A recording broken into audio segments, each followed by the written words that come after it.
দেখো ভাই, ভুট্টার ভুঁইয়ে ছাইলা ধরা ধরা পড়েছে। দেখো ভাই, দক্ষিণ গ্রামটা দক্ষিণ রামচক।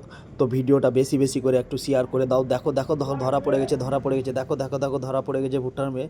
দেখছো, ইয়ে পাওয়া গেছে, পাওয়া গেছে, ভুট্টার মেয়ে পাওয়া গেছে। ভালো লাগলে ভিডিওটাকে একটু শেয়ার করে দাও, বেশি বেশি করে একটু শেয়ার করে দাও। একটু কমেন্ট করে জানাবা দক্ষিণ রামচক, দক্ষিণ রামচকে ছেলে ধরা ধরা পড়ে গেছে।